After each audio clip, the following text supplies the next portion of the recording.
the other day. I got up the other day like at 3 o'clock in the morning, and I woke up and I was just walking around like, cause I was like, I'm so tired. I heard the devil say, go back to sleep. I was like, yeah, you're right, I should go back to sleep. You know what I'm saying? I ain't gonna lie. I was like, bro, you on to something. You know what I'm saying? He's like, why you getting up this early? You already #1 in the world. You already #1 in the world, E. You already doing what you're supposed to be doing. Like, E, you've been grinding it. Just go ahead, it's 3. And my body said, yo, E, what would you go back to sleep for? I said, I'm tired. My body said, you're not tired. I said, well, why would you say I'm not tired? He said, because you woke up without an alarm clock. You woke yourself up. So if you were tired, your body wouldn't let you get up. If you were tired, your body would make you sleep to 6. You got up, it's 3. No, what you don't want to do is the grind, but you're up. So do me a favor, Eric, you don't even have to do anything. You don't even have to work. You've been getting up at 3 so early in the morning, don't even worry about it. Just put your shoes on, and when you get on the treadmill, it's just going to do it for you because you've been doing it every day for 3 o'clock in the morning. For real. My body said, all you got to do is put your shoes on. That's the hardest thing you got to do. Just put your shoes on, and I'll do the rest. I can't put your shoes on for you, but put your shoes on, and then just go. And I just went. And I was walking for do the 11 incline, boy, and I was just walking for an hour, and I was just like, you know what, it's almost an hour, I don't feel like running. And my body was like, don't even worry about it, we'll get to that when we get to it. I did my hour, was about to get off, my body was like, you know we run now. I said, what? We run now, let's go. You ain't tired? I said, I am tired. No, you're not, you just walked for an hour. You're not tired, Eric. Your brain is telling you some dumb stuff. If you were tired, you wouldn't have been able to walk for an hour. Okay, so let's do this. Just run for 2 minutes. I'm trying to help somebody right now go to a whole other level. The Bible says the reason why you go back to sleep is because you've always gone back to sleep. It's like a default. You go back to sleep because all you got to do is stop going to sleep, and then you go stop going to sleep. All you gotta do is stop fussing and cussing, and you're gonna stop fussing and cussing. When that alarm clock goes off, there's at least 50% of the time where you just, that soft little pillow is just caressing your head and you wanna stay there. And it takes discipline to go, nope, I'm gonna get up out of this bed and I'm gonna do what I'm supposed to do. And that discipline that you have at that moment, you win that fight. That's a big victory. And then that pattern will carry out throughout the day, because once you're up, well, now that I'm up, I might as well go work out because I'm already up and I feel good that I got up out of bed and I won that battle. Let me go win another battle. I'm gonna go get it done. And then when you show up at the office and there's someone that's got a big box of donuts that they're giving away for free, by the way, so they're just sitting there. It's almost like an insult not to take them. But when you've already gotten up early, you had the discipline there, you already worked out, you had the discipline there, and now you see the box of donuts, you're like, no, I'm not gonna eat the donuts. No donuts. You're not gonna do it. And that discipline carries on throughout the day. So now you take that and you expand that out over a week and a month, and you end up with more discipline. And it starts with that simple act of getting up and getting out of bed in the morning. They're good habits. Why would you not wake up at 4:30? Well, what does this bring to you? Waking up early, you just get a jump on the day. The reason I wake up at 4:30 in the morning is because no one else is awake yet. So that gives me the opportunity to do things that I need to get done kind of selfishly for myself. And the big one in that category is working out. And it doesn't feel good at 4:30 when you get up, but by the time 7 o'clock rolls around and you've already worked out and you've already gotten some work done and you've got some time to say goodbye to your kids before they go to school, it's infinitely better than sleeping in until 6:45 and you get out of bed and now you missed your kids going to school or whatever. You're not prepared for the day. It's awful. It has to do with waking up. Now, when you think about being productive, if you got a big day and you got a bunch of stuff you need to get done, most of us focus on when. When do I need to get up in order to get everything done? That's not what you need to focus on. The thing that really impacts your productivity is how. How do you wake up?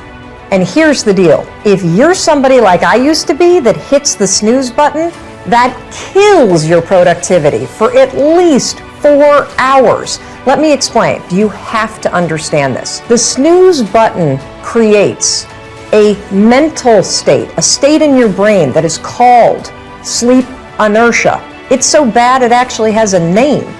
Here's what it is. When you and I go to bed, we sleep in cycles. We sleep in cycles of like 90 to 110 minutes all night long. And right before you wake up, the sleep cycles, they stop, and your body goes into a wake-up mode, okay? Your brain is starting to slowly wake up so that it can start the day. When your alarm goes off, you're in wake-up mode. Your brain is now ready to do its best work. However, if the alarm goes off and you hit the snooze button, guess what you've just done?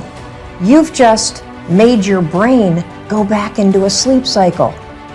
Your brain is now in a mode that takes about 90 to 110 minutes to complete.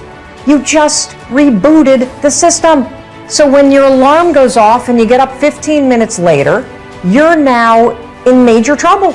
And the reason why you're in trouble is because your brain is still locked into a sleep cycle. And this is where sleep inertia comes in. You know how when you hit the snooze button, you wake up and you're like, oh my gosh, I did not get enough sleep last night. You feel so groggy. You kind of feel like this mental hangover. That is sleep inertia. Here's the deal.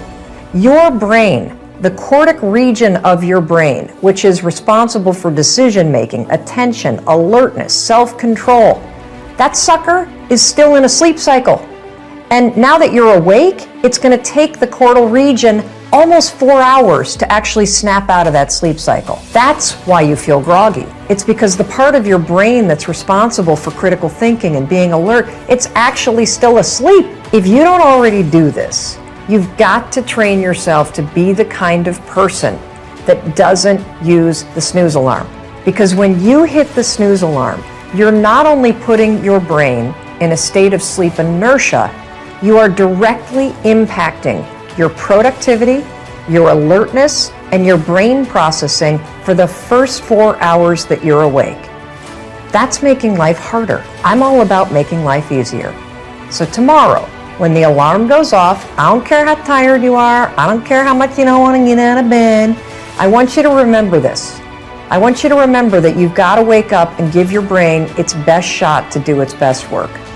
And the way you're going to do it, 5, 4, 3, 2, 1, turn off that alarm and get up. Seize the day and go be productive.